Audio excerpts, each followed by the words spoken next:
Shalom, selamat pagi Bapak Ibu dan saudara-saudaraku yang dikasih oleh Tuhan. Senang sekali hari ini saya bisa menjumpai Bapak Ibu di dalam tayangan video singkat ini. Sebelum kita membaca dan merenungkan firman Tuhan, terlebih dahulu kita akan tunduk kepala, kita berdoa. Mari kita berdoa. Bapa di surga, sebentar kami akan membaca dan merenungkan firman-Mu. Tuhan, kiranya Engkau tolong kami, bantu kami Tuhan, supaya ketika kami membaca dan mendengar firman-Mu, kami belajar firman-Mu, kami boleh mengerti apa yang menjadi maksud isi hati Tuhan untuk kami lakukan, kerjakan, praktekkan di dalam kehidupan kami. Terima kasih Tuhan, berkati firman-Mu hari ini, boleh terus membentuk kami, memberkati kami. Dalam nama Yesus kami berdoa. Amin. Saudaraku yang dikasih oleh Tuhan, pagi ini saya ingin mengajak Bapak Ibu untuk kita kembali melanjutkan pembahasan kita di dalam 1 Tesalonika pasal 2. Kalau beberapa waktu yang lalu kita sudah belajar di dalam 1 Tesalonika pasal 2 ayat 1 sampai 6. Hari ini kita akan lanjutkan ayat 7 sampai dengan ayat yang ke-12. Karena waktu saudara, saya tidak akan membaca secara keseluruhan ayat-ayat ini. Saya hanya akan membaca ayat yang ke-7 dan ayat yang ke-8 saja.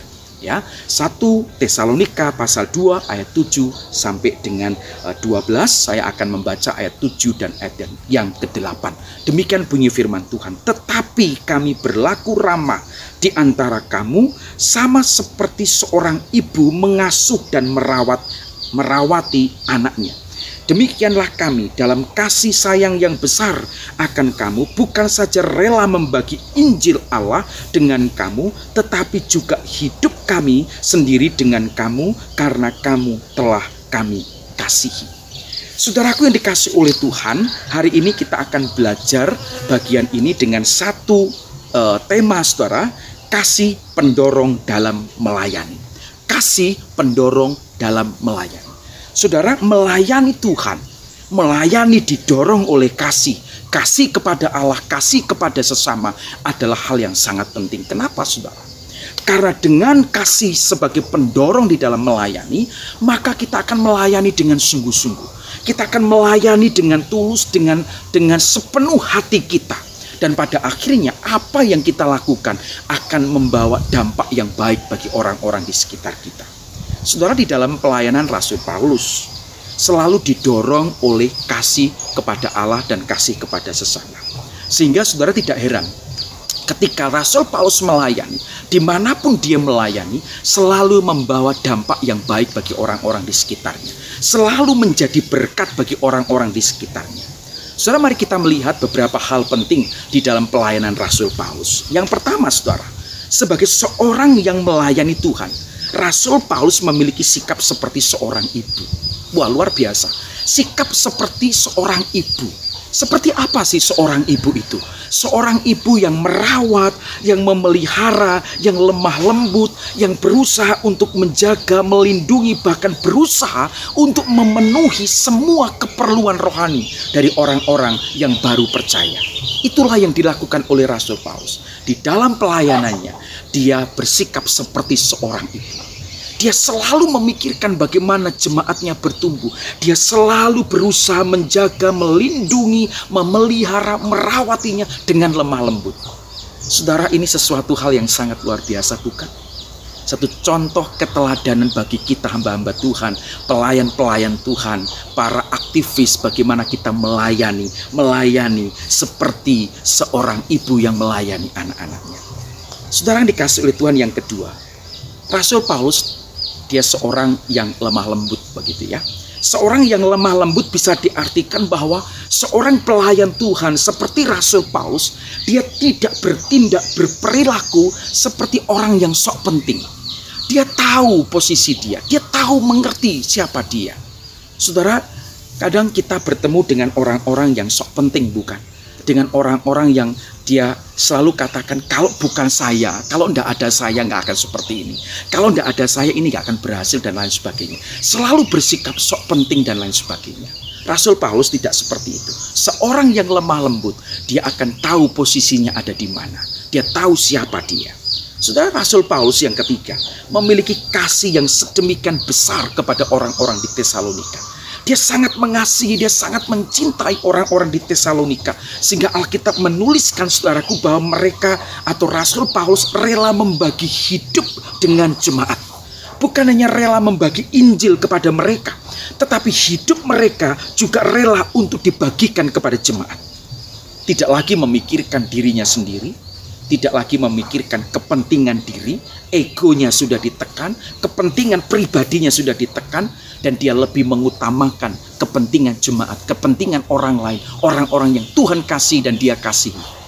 Saudara, itulah Rasul Paulus. Dia membagi hidup dengan jemaat. Bukan hanya berbagi Injil, tapi membagi hidup mereka dengan jemaat. Saudaraku yang dikasihi oleh Tuhan, yang keempat, Rasul Paulus dan rekan-rekannya memberikan waktu bagi pelayanan mereka sepenuhnya, saudara. Bahkan saudara, Paulus dan rekan-rekannya tidak mau membebani jemaat. Mereka bekerja sendiri dan kemudian mereka berusaha untuk mencukupi kehidupannya sendiri. Dan mereka bekerja dengan sungguh-sungguh. Mereka melayani dengan sungguh-sungguh. Saudaraku dikasih oleh Tuhan, ini satu semangat spirit yang luar biasa, bukan?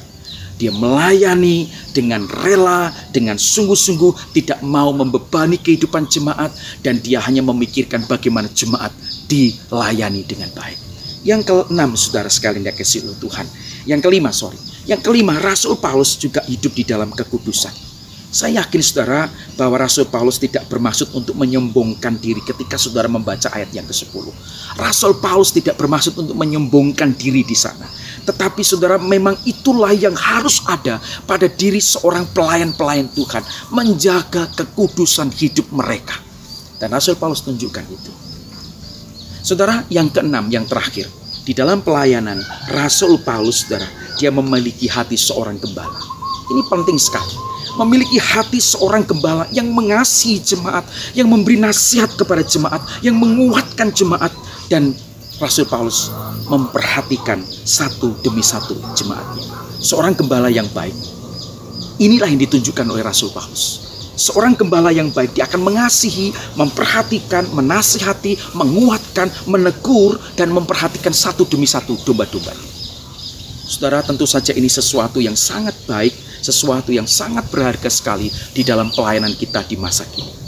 Mari kita belajar seperti Rasul Paulus. Dan saya percaya ketika kita bisa belajar seperti yang Rasul Paulus tunjukkan dari ayat pertama sampai dengan ayat yang ke-12, saya percaya dimanapun saudara melayani, saudara akan menjadi berkat bagi orang-orang di sekitar saudara. Tuhan Yesus memberkati kita. Mari kita berdoa. Bapa di surga, kami bersyukur untuk kebenaran firman-Mu pagi ini.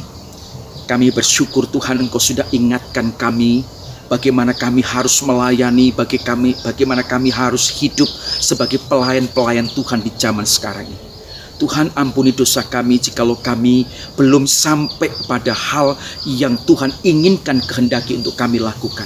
Tetapi kami mau belajar dan terus diproses oleh-Mu ya Tuhan, supaya kami menjadi seperti yang Engkau kehendaki. Terima kasih, berkati semua orang, semua hamba-hamba Tuhan, pelayan-pelayan Tuhan, setiap pribadi yang mendengar firman-Mu hari ini, beri berkati olehnya Tuhan. Terima kasih Bapa. Ini doa kami di dalam nama Tuhan Yesus Kristus kami bersyukur, kami berdoa. Amin. Tuhan Yesus memberkati kita. Haleluya. Amin.